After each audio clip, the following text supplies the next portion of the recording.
Hilchos Maachalos Asuros Perek Asiri, the laws of forbidden foods, chapter 10, the Rambam begins. Halacha Aleph, Kol Isurin She'amarnu.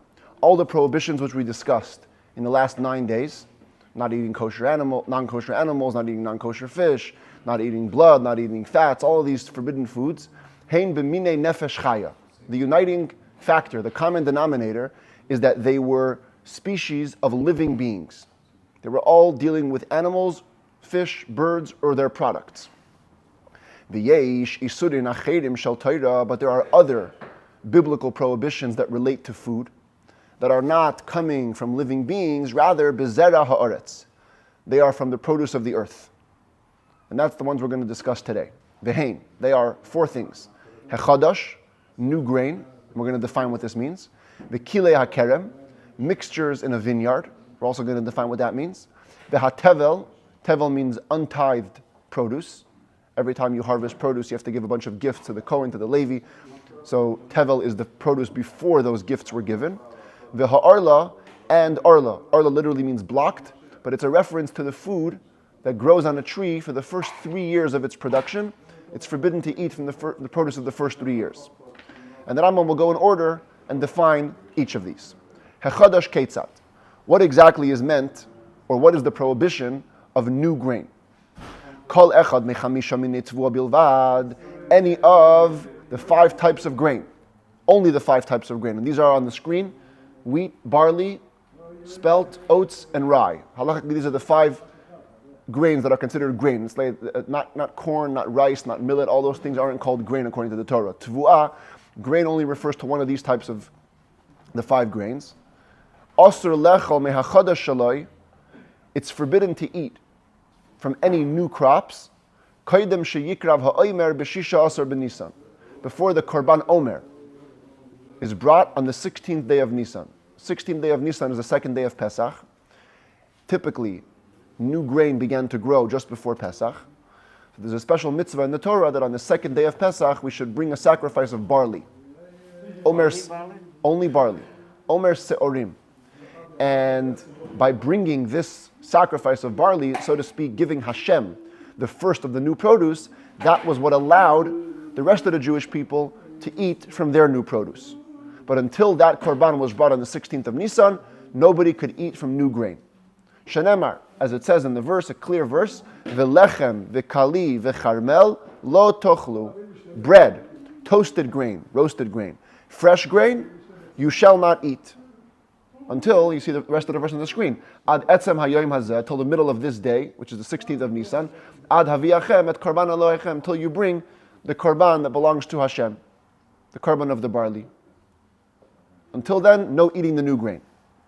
Anybody who does eat an olive-sized portion of the new grain before bringing the Omer sacrifice, gets lashes biblically, in any place, at any age, any time. Whether in Israel, in the diaspora, while the temple was standing, after it was destroyed. The Chadash prohibition is universal and timeless. Ella shebizman sheyesh mikdash, except for one difference. In the time that there was a holy temple, misheyikrav ha'omer hutar ha'chadash b'Yerushalayim. The moment the Omer sacrifice was brought on the 16th day of Nisan, whenever it was, maybe they were early, 10 o'clock a.m., maybe they were a little later, 11 o'clock, whatever it was, when the Omer offering was brought, that's when Jerusalem became permitted to eat the new grain. Any further places, this is pre-email, pre-WhatsApp, you couldn't notify so fast. So anybody further than Jerusalem was able to eat new grain, mutarin achar chatzos. They had to wait till midday on the 16th day. That was the maximum that they had to wait. She'ein beis din misatzlin by ad achar chatzos, because the high court who supervised the bringing of the sacrifice was never lazy so much that it was delayed till after midday. Midday was the latest they ever brought the sacrifice, so if you're outside of Jerusalem and you don't know, was the Omer brought yet in the temple, you wait till chatzot, till midday, and then you're good. That's in the times of the Beit HaMikdash, when the Omer was actually being brought. Ubizman she'ein Beis HaMikdash, but nowadays, when there is no temple, kol hayoim kulei asar min ha'Torah, the entire day of the 16th day of Nisan is forbidden, because of course we have no sacrifice, so we have to wait till the very end of the day. Ubizman hazeh, in our time, in the places where they make 2 days holiday, as we do outside of Israel. 2 days of Pesach we have 2 seders because of the doubt of the proper calendar date. So the 16th day of Nisan may really be the 15th. So we have to wait 1 extra day. Chadash asur kol yom shiva asur b'Nisan ad la'erev midivrei seifrim. Rabbinically, the new grain is forbidden for the entire 17th day of Nisan till the evening. That is the rabbinic prohibition. And in Australia, 3 days? Huh? No, it's always 2 days. Gimel ha'oichel lechem v'kali v'charmel. If somebody eats all the variations of new grain, he eats bread made from the new grain, he eats roasted kernels, and he eats fresh kernels. Kezayis mikol echad ve'echad, an olive-sized portion from each of the 3. Loike shalosh malkiyos. He gets 3 sets of lashes. This is quite unique. Shanemar, because the verse says, V'lechem v'kali v'charmel lo yisaychlu.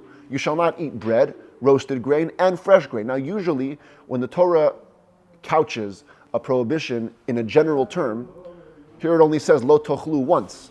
Right? It only says you shall not eat, and then it says all types of grain. Nevertheless, mipi hashmuah lamdu.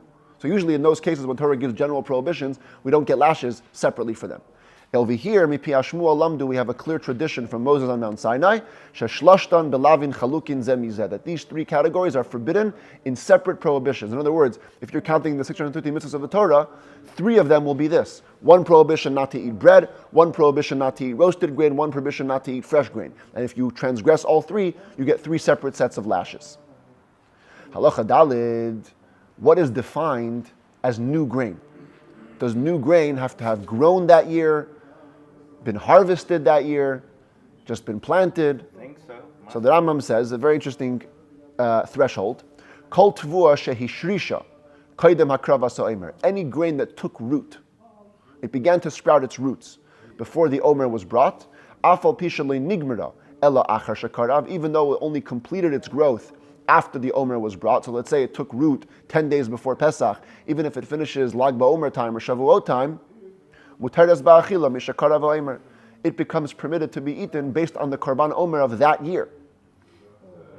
However, Tvua shehishrisha achar shekarav ha'omer, grain that took root after the Omer was sacrificed, afal pisha hoisa zrua koidem shekarav ha'omer, even though you planted it before the Omer was brought, but it didn't take root yet, Harezu asura, think about this, it's now going to be forbidden, ad sheyikrav ha'omer shel shana haba, till the next year's Korban Omer is going to be brought. It's considered new grain for the entire year till next year Pesach when the Omer is brought for that, and then it exempts this grain.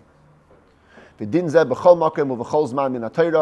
law applies in all places and all time. Again, biblically, Chadash is forbidden everywhere at all times.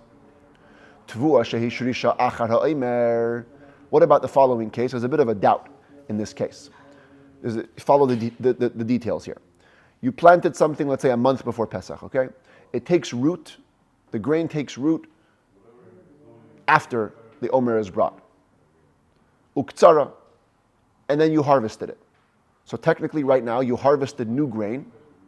It needs to be waiting till next year's Korban Omer. Then what did you do? Vizara min hachitim bakarka. You replanted those wheat in the ground. Then came the next Pesach. You brought the Korban Omer, but the wheat seeds that were a product of the wheat that really was supposed to be exempted by this Omer is still in the ground. These are in doubt. Does the new Korban Omer permit them as though they were sitting in a jar? In other words, we consider the seeds in the ground like seeds in a jar. Or maybe not. Maybe the fact of the matter is, bottom line, you have wheat seeds sitting in the ground. They're nullified in the ground. So the new Omer doesn't exempt them. Therefore, says the Rambam, because of the doubt, if you pick them and you ate them, we're not going to give you lashes, biblically. However, we will give you rabbinic lashes, because at the end of the day, you ate something that's for sure forbidden rabbinically. Another similar doubt, let's say you had a stalk of wheat that not only took root before the Omer, it produced a third of its normal growth before the Omer. It's almost fully ready. The okra, you uproot it, You harvest it before the Omer. Ushesala achar shakara v'omer. You replant it after the Omer is brought. V'hoisifa, and now it adds in its growth. It gains some substance. So by default, it was already permitted with the Omer. But it added after you replanted it after the Omer. Harezu safek, it's a doubt. Should it be forbidden on account of the addition until the next year's Omer? Or maybe not, because the bottom line is this plant took root before the Omer, and if taking root is the threshold, that's what makes it permitted. So we're in doubt. And again, same thing, if you eat it, we're not going to give you biblical lashes, we'll give you rabbinic lashes. Huh? What do you do at this time for Bet HaMikdash? Oh, what about this time? There's a big debate if this prohibition applies even till today. According to the Rambam, it sounds like it clearly applies till today. And it's especially problematic because in the diaspora, in many climates, they only plant grain after Pesach, which means that the harvest should really be forbidden until the next year, Pesach. So in the Shulchan Aruch, the Rama writes that because we're always in doubt, we don't know, you walk into the store, you buy your flour, you don't know when exactly it was planted, before or after the new year, the Omer time. So out of doubt, it's permitted. There's even an opinion, the Bach, he says that any grain that belongs to a non-Jew is also not included in the prohibition. So he says many grains today belong to non-Jews, although some argue with that. The bottom line is, we rely typically on this leniency from the Rama, and we don't really pay attention. You'll see. So if you import wheat from Argentina or Brazil, then you need to know when it was. According to the Rambam, you would need to know, and you'll actually see if you go into Jewish kosher stores, you'll see on flour. Yes, they will write kemach yashan. This is old grain. It's been planted last year, but in practice, definitely among Chabad Hasidim, Chadash was never really paid attention to because of this leniency of the Rama. We just say it's probably all from last year, and just forget about it. The Rebbe spoke about it at length in 1977, to justify why Chabad is not careful with Chadash. But bottom line is, this is the mitzvah, and certainly in times of the Bet HaMikdash, it had to be waited till the Korban Omer was brought. This is the Omer, the new stalks of wheat. They would cut it. We're going to describe the whole process of the Omer sacrifice in the 8th book of the Rambam. By the way, this is part of why we call Sfirat HaOmer. Sfirat HaOmer. What does it mean, Omer? Sfirah means counting. What's the Omer? The Omer is the sacrifice. We begin to count the Omer on the second day of Pesach because that was the day when the Omer was brought.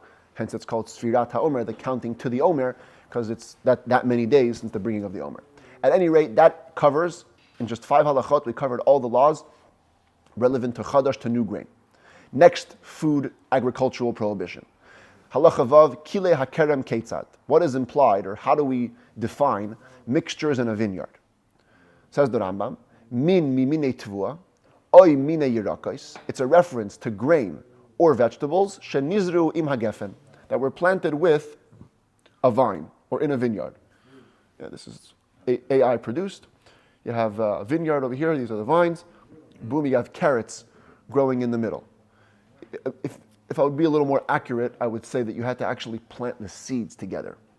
You have to plant the grape seeds with the vegetable seeds together, or the grape seeds with the wheat, or the grain seeds together. The Rambam will define this more in the 7th book when he talks, there's a whole section of laws called the laws of Kilayim, planting mixtures. But for this purpose, he's talking about eating. Kilayim is mixture. So Kilei Hakerem is mixtures of the vineyard. So it's when you plant a vegetable or a grain together with a vine. Bein Shazara Yisrael, Bein Shazara Nachri. We don't care who planted it, whether it's a Jew planted it, a Goy planted it. Bein Sha'alu Me'alein. They rose on their own, they grew wild. Bein Shanata Hagefen B'soich Hayarak, or you planted a vine inside a vegetable patch, not a vegetable inside a vineyard. You put a vine inside a vegetable patch. Doesn't matter. Shneya Masurin Ba'achila Uva Hanoya. This is an extra prohibition. The mixtures here are forbidden to be eaten, and they're also forbidden to have benefit from. Like yesterday, milk and meat, it's forbidden to have benefit from. Here also, this mixture is forbidden to have benefit. Shenemar, as it says, this is the verse, the full verse. It says, Lo tizra karmecha kilayim. Don't plant your vineyards with mixtures. Why? Pen tikdash. Because if you do so, it's going to cause to become holy. Holy means forbidden. Hamleya hazera asher tizra usvu asakarim. All the produce, the plant which you planted, and the produce of the vineyard are all going to become holy. Kileimar, which means holy, not in a good way. Pen tisrachek v'teser shneim. It means you're going to have to become distant. The word kedusha in Hebrew, besides from meaning holy, also means separate. You're going to have to distance yourself and forbid both produce. The produce of the vineyard and the produce of the vegetables are going to become forbidden if you plant them. But if a bird drops two seeds, doesn't matter. Doesn't matter. Because even if it grows wild, it doesn't make a difference. Halacha zayin v'ha'oichel kezayis miklei hakerem. If you eat an olive-sized portion of these grown mixtures in the vineyard, bein min hayarak, bein min ha'anavim, whether you eat from the carrots or from the grapes that were planted in a mixture, loike min ha'torah, you get biblical lashes. Ushneya mitzdarfin zeim zeh, actually the vegetable and the vines both combine. If you eat half an olive of the carrot, half an olive of the grape, it grew together you have an olive-sized portion, you get lashes. But Medvarim Amurim says that Rambam, big caveat. Where does the prohibition of eating vineyard mixtures apply? Shenizru be'eretz Yisrael. Only if they were planted in Israel. Aval b'chutz la'aretz, but in the diaspora, Kilei Hakerem midivrei seifrim. The whole prohibition to eat vineyard mixtures is only rabbinic. Hilchos Kilayim Yisbayer, in the 7th book of the Rambam, in the laws of mixtures, there's a whole set of laws, 10 chapters dedicated to this. There we're going to explain how you get here. Ezemin asur b'kilei hakerem, ve'ezemin einei asur, which species are forbidden to plant with a vineyard, which species are not forbidden, ve'heyach yasar, or masayei aser, how it becomes forbidden, when it becomes forbidden, a certain time has to elapse. It's a whole detailed process. Ve'eze davar mekadesh, ve'eze einei mekadesh, which situations causes the vines to become forbidden, which situations don't cause the vines to become forbidden. Leave that for the 7th book. Bottom line, what you have to know today for the laws of forbidden foods is that if you come to a situation where the vineyard mixture is forbidden, then it's also forbidden to be eaten and also forbidden to have benefit from. That's it. Just 3 laws on the vineyard mixtures. Moving on to the next topic. Halacha tes ha'orlah ketzat. What does it mean, orlah? Orlah, again, literally means blocked. And it's a reference to, as the Rambam says right now, kol haneteya ilan machal, anybody who plants a fruit-producing tree. And we're going to see in the 7th book that you have to plant it with that intent. You have to plant the apple tree with the intent to eat the apples. If you plant the apple tree just to have wood, then the laws of Orlah may not apply. But here we're talking about you planted a fruit-bearing tree with the intention of eating its produce. Kol peiros she'oisa oisa ilan shalei shanim mishanata. All fruit produced by this tree for 3 years since it's been planted, harei nasurin ba'achila ubahana, are forbidden to be eaten, and you cannot have benefit from it. You can't make a dye to paint your walls, nothing. Those fruits totally have to be discarded. Shanemar, as it says, here's the verse, and the first few words are going to be also important. It says, "V'chisavayu el haaretz." When you come to Israel and you plant any fruit-bearing tree, va'araltem orlato et piryo. You have to block its fruit, which means for 3 years they're blocked for you. Shalei shanim yiyeh lachem arelim lo ye'achel. For 3 years they shall be blocked for you; they shall not be eaten. And again, if you eat an olive-sized portion of this fruit, you get lashes biblically. And again, there's the caveat. When are we talking about? If we planted in Israel. Shanemar, as it says, kisavayu el haaretz v'goymer. The whole prohibition only applies when you come to the land. Aval isur orla b'chutz haaretz. But when it comes to the diaspora, the prohibition of orla works a little bit differently. Halacha l'Moshe miSinai. We have a halacha transmitted directly from Moshe Rabbeinu on Mount Sinai. Shevadai ha'orla b'chutz haaretz asura. Only if you're certain about the status of it being orla. You know for sure. You planted the apple tree in your backyard. You planted the orange tree. You know if it's in the first 3 years. Then it's forbidden. Usfeika mutar. But if you're ever in doubt about it, you walk into the Ralph's, you don't know if the fruit you're buying is in the first 3 years or not, you don't have to check. Totally permitted. Hilchos Meiser Sheni Yisbayer, in the laws of Meiser Sheni, the second tithe, we're going to explain the laws of Orlah at length. Yisbayer Dvarim ha'asurin mishum Orlah, udvarim ha'mutarim. All the things that are forbidden on account of being Orlah, and all the things that are permitted. In other words, different cases. Like I said before, one of them would be a case where you planted a tree not for fruit. So there are certain cases where Orlah is permitted. Yud Aleph, Sveik Orlah v'Kilei Hakerem. If you're in doubt whether something is Orlah, you're in doubt whether it's in the first 3 years, or you're in doubt whether it's a mixture in the vineyard, Be'eretz Yisrael Asur. So as we said, in Israel, even a doubt is forbidden. B'Suria, what about Syria? Now Syria, I know in today in modern Hebrew it means Syria, but it's a reference halachically, V'hi aratzos shekavash David, to all the lands that David HaMelech conquered surrounding Israel. Today they actually are parts of Syria and Lebanon. So you see this is a map of Israel. Right here, even today, is Syria is up here to the right, and up there is Lebanon. So David HaMelech, when he was the king of Israel, he conquered some of the lands, just kind of about here. Yeah, Abashan. Yeah, and they were called Surya in halacha, and they have laws in many ways that are similar to Israel, but not. So the Rambam says, in Surya, for this law, it's considered like outside Israel, and it's mutter. It's all permitted. Ketzad, what does that mean? That a doubtful Orlah or a doubtful Kilei Hakerem is permitted outside of Israel. So the Rambam says, Haya Kerem ve'Orlah, or some texts have Kerem Orlah, va'anavim nimkares chutzalai. You have a vineyard, which you know is in its first 3 years of growth, and somebody's standing outside with a grape stand, selling grapes. Or you see in the vineyard that there's vegetables planted in the vineyard, and you also see a vegetable stand outside, somebody selling vegetables. Now you don't know, Shema mimenu huzeh, Shema me'acher. Maybe the grapes or the vegetables are coming from inside the vineyard, maybe they're from somewhere else. So the Rambam says, Besurya mutter. In Surya, in those lands, even though they're annexed to Israel, and in certain ways they follow the laws of Israel, this will be permitted like it's outside of Israel. Outside of Israel, mamish, like fully in the diaspora, you don't even have to have this issue of doubt of the grape stand. Even if you saw a guy carrying a box of grapes out of this Orlah vineyard, or you saw a guy carrying a box of vegetables from the vineyard, you can buy them. So long as you don't see him harvesting the vines from the vineyard or picking the vegetables. In that case, that's certain Orlah. And certain Orlah, definite Orlah, even outside of Israel is forbidden. But as long as there's any way you could say it didn't come from this vineyard, even if you see him hauling the box, it's permitted. Halacha Yud Beis, Kerem shows fake Orlah, is fake Kilayim. Vineyard, which itself is in doubt, whether it's Orlah or Kilayim. In the last halacha, we're talking about a case where the vineyard was for sure Orlah. You're just not sure if the grapes you're buying came from them. What if the whole vineyard status is in doubt? You don't know if this vineyard is in its 3 years or this vineyard has mixtures planted in it. So same gradation. Eretz Yisrael Aser. In Israel, the doubt is forbidden. Ubesurya mutar. In Surya, those next to Israel lands, it's permitted. Needless to say, outside of Israel, it's for sure permitted. Halacha Yud Gimel Chavis Yayin Hanimtzas Tmuna Bepardes Shel Orlah. You have an orchard that you know is Orlah. You know the vines growing here are in their 3 years. And you find a barrel of wine. Did the wine come from the grapes or not? Asura b'shesiya umuteres bahana. We say that while it's forbidden rabbinically to drink the wine, it's permitted to have benefit from it.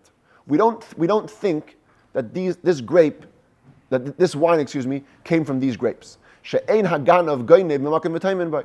Because a thief would never steal from a place and bury it there. If you found a barrel of wine buried there, it didn't come from this vineyard. But if you find grapes buried in the floor, asurim, they are forbidden. Maybe they were picked from this vineyard, which is for sure Orlah, and they were buried there, and they're forbidden. A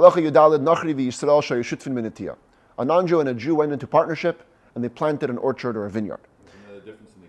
What do you have there? Well, instead of saying nach, it says goy again. Goy. Okay, same, but it's referring to a Gentile. So now, what do you do with the Orlah? What do you do with the first 3 years of produce? So the Rambam says, "In hisnu mitchilas hashutfus." If they made a stipulation at the beginning of the partnership, at the outset, they decided like this: "Sheyiyeh hanachri oichel shnei Orlah," that the non-Jew is going to get all the proceeds from the years of the Orlah, the first 3 years, all for the Goy. V'Yisrael oichel shalosh shanim mishnei heter keneged shnei Orlah, and then the Jew is going to get straight 3 years of produce to compensate for the 3 years of Orlah. Harei mutter, that's all permitted.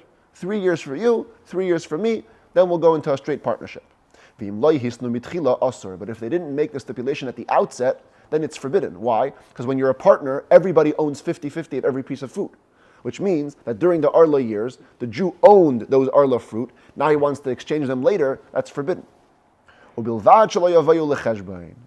even when we do the 3 years, that's only permitted if you don't get into specific calculations. Because if you think about it, years aren't really a fair division. What do you mean you get 3 years, I get 3 years? What if the three years are tough years? What if there's no rain? What if the fruit doesn't grow as well? So the guy might want to start making calculations. Let me see how many pounds of fruit you made. Let me see how many pounds of fruit I made. Ketzah, what does that mean? You're going to calculate how many fruit did the non-Jew eat in the years of Orlah, and now the Jew is going to only be able to eat opposite those fruit. If they do such a stipulation, that's forbidden. Even if you go years to years. Because that's basically like exchanging, you're bartering with Orlah produce, and that's not okay. Now, we're going to learn in the 7th book of the Rambam that after the 3 years of produce are forbidden, there's a 4th year where the produce has a different status. The 4th year is called Netar Revoi. Netar Revoi means the plants of the 4th year. And it's basically treated like Maser Sheni, like the second tithe. The laws of that means that you cannot just eat it in your own home. You must take the produce to Jerusalem and eat it there in a state of holiness. So the question is, does Netar Revoi apply outside of Israel? It's the first week or the whole? The whole 4th year. So basically, a Jew in Israel in temple times, you couldn't eat your own fruit the way you wanted till the 5th year. The first 3 years, totally forbidden. The 4th year, everything you had to bring to Jerusalem and eat it there. What about outside of Israel? Says the Rambam, it seems to me, the whole law of the 4th year produce being holy and having to be brought to Jerusalem doesn't apply outside of Israel. You can eat the fruit of the 4th year without even redemption. Redemption means that, we're going to see this later also, let's say you live in Tzfat, okay? Tzfat is far from Jerusalem. It's before the days of cars. You can't just get from Tzfat to Jerusalem in 3 hours. It would take days to travel. You're going to take all your grapes in your wagon from Tzfat to Jerusalem, it's going to all rot. So there's no way you can eat all the produce in Jerusalem. So what did you do? The way they used to do it was they used to redeem it. You would transfer the holiness from the produce to money, and then take the money with you to Jerusalem later and buy stuff there and eat it. So here that Rambam is saying, outside of Israel, you can eat these fruit without any redemption. No need to even transfer the holiness to money. Shaloi amru ela ha'arla. The sages only forbade outside of Israel Orlah, the first 3 years. The Kal V'chomer advarim, I actually have what's called a Kal V'chomer, a fortiori. I can prove it logically. Uma Surya, shehi chayeves b'maisres u'b'shviyas midivreim. If Surya, that area that's annexed to Israel and in many areas is considered like Israel. For example, it's obligated to give maaser, to give tithes. You're obligated to keep Shemitah, the 7th sabbatical year, rabbinically. We're going to explain in the 7th book of the Rambam that in that area, you don't have to keep the laws of the 4th year. So chutz ala aretz. So outside of Israel, where there's no tithes at all, no Shemitah at all, isn't it how much more so? That the 4th year shouldn't apply there? So that's true. Outside of Israel doesn't apply. But in Israel, it applies whether or not the temple is standing. So basically it's a geographical question. Are you in Israel? It's forbidden. Are you outside of Israel? Permitted. Some Ga'inim say that we have to differentiate. That yes, most fruits that grow in the 4th year are totally permitted outside of Israel. But the grapes, vineyards that grow in the 4th year have to be treated as holy. You must redeem it, transfer the holiness to money, even in the diaspora, and only then can you eat it. But the Rambam says, pretty harsh words, this ruling has no source. I disagree with it. If you're outside of Israel, you're good. I don't care if it's vineyards or fruits, whatever it is, it's all permitted. Tezayin. What are the laws in Israel, though, where it does apply? Perish and Revi'is Kula. The fruit of the entire 4th year. In Israel, you cannot eat them until you redeem them. In the laws of the second tithe, in the 7th book of the Rambam, we're going to explain all the details of how to go about this redemption. The law of how to eat them. Here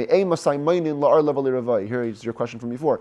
When do we begin to count the years? We say Orlah, 3 years. Revai, 4th year. What's years? How do we count years for produce? It's all going to be explained in the 7th book.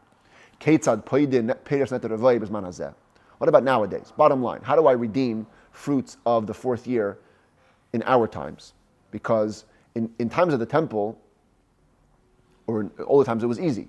You transferred the holiness to the money, and the money you brought to Jerusalem, and you ate produce there. What about nowadays? What do you do? First of all, you gather all the fruits in. You pick all your apples from the 4th year, the grapes, whatever it is, and you put them together.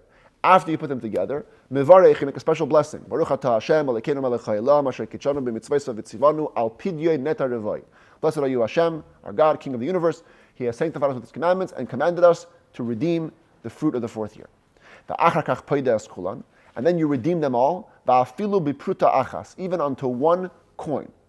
It's not a money thing. The Torah says you can transfer. Here he is. He's the farmer. Got his apples over here. Got his money over there. He says, I transfer the holiness from these fruit to this money. Now, here he has a pile of money. It could be just one coin. One coin can absorb all the holiness of all the fruits. And he has to declare, these fruits are redeemed with this money. And you must throw away that coin into the Dead Sea, so nobody can reach it and nobody can have benefit from it. Or if you want, you can transfer the holiness from one set of fruit to the other. And you say, all these apples that grew in the 4th year, I want to transfer their holiness to these wheat or these barley that are not from the 4th year, and all the holiness gets transferred. This is not ideal in temple times, to transfer from produce to produce. But nowadays you could. And you must burn them, so they shouldn't become a stumbling block for others, because nobody can eat this produce outside of Jerusalem. So you don't want it to become a stumbling block for others, so you burn them, and all the fruit that you redeemed originally, your pile of apples, you can now eat. It says the Rambam Malacha Yudches, another ruling from some of the Ga'inim. Even if you redeem or transfer the holiness from the fruit of the 4th year, it's a pretty radical opinion. They said, fruit of the 4th year, you cannot eat during the 4th year. You have to redeem them, and you can only eat them once the 5th year comes in. The Rambam again says, this matter has no source. It seems to me this is a mistake. These Gaonim made an erroneous ruling. The Hatam, their reason was, I know what their reason was. Their reason was, look at this. It says over here, okay, I'm missing the verse before. The verse before it says that in the 4th year, all the fruit should be holy. And then it says, Ubashana hachamishis, in the 5th year, toichlu es piryoi. You can eat its fruit. So the Gaonim translated that the word piryoi here is a reference to the last verse. In the 4th year, the fruits shall be holy, and in the 5th year, you shall eat its fruit, the 4th year's fruit. Mm-hmm. But that's wrong, says the Rambam. The Rambam says this verse is talking about the 5th year's fruit. The ein inyan akasov ella, the whole topic of this verse is only communicating shebashana hachamishis toichlu piryei b'lei pidyon kechol shchulin shabaylam. That in the 5th year, there's no more rules. You can eat its fruit, the 5th year's fruit, with no redemption, like any other mundane grain or produce in the world. Not that it's limiting when you can eat the 4th year's produce, it's talking exclusively about the 5th year. Therefore, the Rambam says, don't even worry about this ruling. Ignore their ruling. As long as you've redeemed or transferred the holiness, fruit of the 4th year could totally be eaten. And now we move to the last topic in the chapter. HaTevel Ketzad. What is Tevel? Tevel. Where's my Tevel? Oh, here's my Tevel. Untithed produce, okay? HaTevel Ketzad. What is Tevel? Kol oichel shehu chayav lahafrish mimenu truma u'maasros. Any food or produce that you are obligated to separate from it, truma, that's the gift to the Kohen, and maaser is the gift to the Levi or to the poor. Koidem sheyafrish mimenu nikra tevel. Before you separate the proper tithes, all the produce is called tevel. V'asur lechel mimenu, it's forbidden to eat from it, shenemar, as it says. Look at this verse. V'lo yechalalu as kodshe b'nei Yisrael. Literally it means, you shall not desecrate the holy foods that belong to Israel, es asher yarimu laHashem, that which they remove to Hashem. So the verse literally sounds like there are holy foods that you cannot desecrate. The Rambam translates this verse based on the Talmud. Kiloimar, this verse means, lo yinhagu bahen minhag chulin, don't treat the fruits like they're mundane, va'adayin kadashim sha'asidin lihitarem lo yhurmu, if the holy parts that have to be separated weren't yet separated. So the verse is not talking about the actual holy items. It's talking about the produce before the holy items were separated, and it's saying, as long as they weren't separated, don't treat it as regular.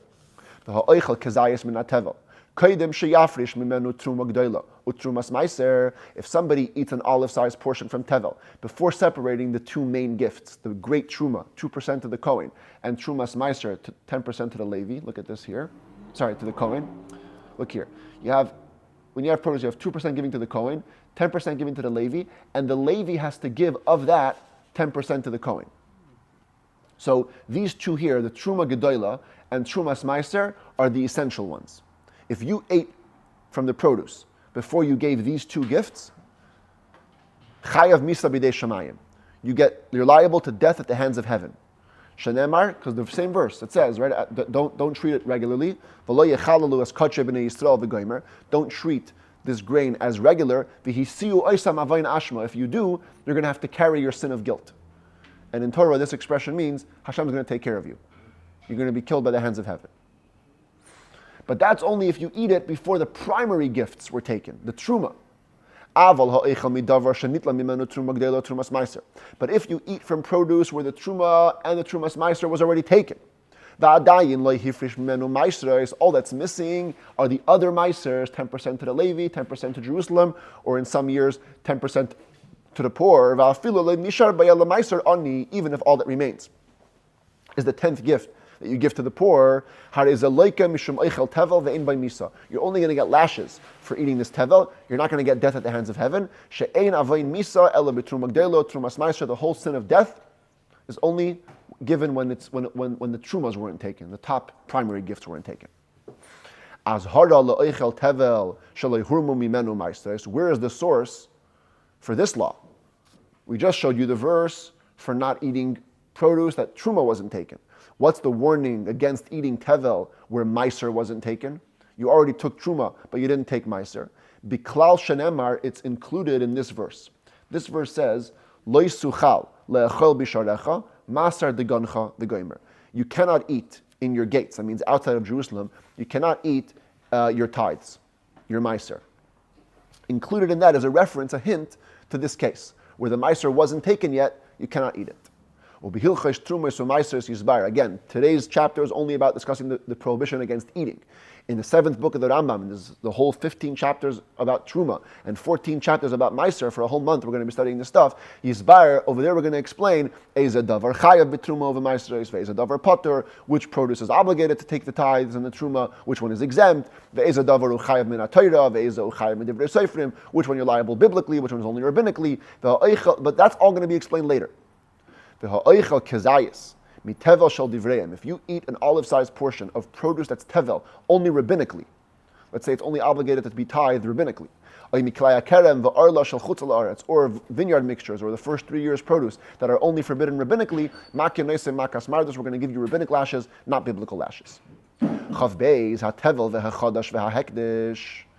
Any of these forbidden fruits that we discussed all today, untithed produce, new grain produce, consecrated foods, usfiche shvius, wild aftergrowths in Shemitah year. You can't plant the ground in Shemitah year, but if stuff just grows wild, Kilayim the Orlah, vine mixtures, and Orlah the first 3 years, all of these forbidden foods, not only are the produce forbidden, mashkin hayetzim miperesein asurim kemaisam, the juices that come out of their fruit are also forbidden just like them. However, ve'ein leikin alein, you don't get lashes for juices, because juices aren't the same substance as the fruit. Chutz, with one exception, miyayin v'shemen shel Orlah, v'yayin shel Kilei Hakerem. Wine and oil produced from the first 3 years of produce, or wine produced from vine mixture grapes. Wine and oil are considered to be exactly like the fruit. Shaleikin alein kederach shaleikin alazesim al shalem. You get lashes the same way you get lashes for actual olives, actual grapes. Now that Rambam lets us know that we haven't covered everything today. V'yesh b'kodashim isurin acherim b'maachalos. Sacrificial meat, sacrifices, have many other prohibitions when it comes to eating foods. The kulan shel teirahin, they're all biblical prohibitions. Kigoin, isurin sheyesh ba'achilas trumas, the prohibitions against eating truma, the part that's separated to the Kohen. Once the Kohen's holding it, only he can eat it, not everybody else. Ubikurim, the prohibitions against eating the first fruits that we bring to the Kohen, no one else can eat it. V'chalo, ma'aser sheni, the prohibition against eating the first part of a dough, or the second tithe. V'isurin sheyesh b'kadshe mizbeach, we also have many prohibitions applying to sacrificial meat that's brought on the altar, korbanot, going pigul, like pigul means disgusting, but it's reference to a sacrifice that was brought with the improper intent, improper thoughts. V'noisar, leftover meat, every sacrifice has a certain time frame that you can eat it, 1 day, 2 days. If it's left over past that day, it's called noisar, leftover, it's forbidden to eat. V'tameh, sacrificial meat which became impure. These are more prohibitions of food. The kol echad man yizbar b'mekaymai. We're going to explain each one in its proper place. In the 8th book, the 9th book of the Rambam, we're going to deal with sacrificial and holy foods. Today we're talking about mundane foods. V'shir kol achila me'an kazayas. The amount that gets you liable in all these cases of eating is only an olive size. You eat that size, you are getting punished. Bein lemalkos, bein lekaris, whether for lashes or for excision. There's another 2 types of forbidden foods which we already dealt with in the last book, or 2 books ago, 3rd book.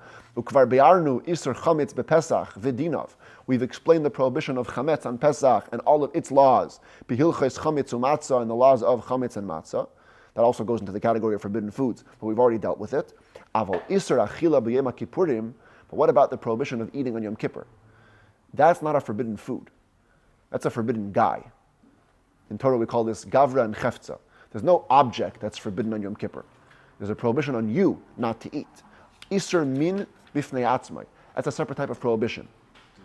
V'chein isur yotzei migefen al hanazir einei shaveh bakel. Also the prohibition of eating any vine products that a Nazirite has. A person takes on himself the vow of a Nazir. He's prohibited to eat all kinds of grapes and wines. Einei shaveh bakel. It's not a universal prohibition, therefore I didn't include it over here. Therefore, yisbayer isur kol echal mihan v'shi'urei v'dinav. Therefore, each of these prohibitions and the amounts and the laws are going to all be explained in the place fitting for it, because it's a special set of laws. The Nazirite is in the next book, in book number 6, and all the sacrificial laws are in book number 8 and book number 9, which we'll get there with God's help.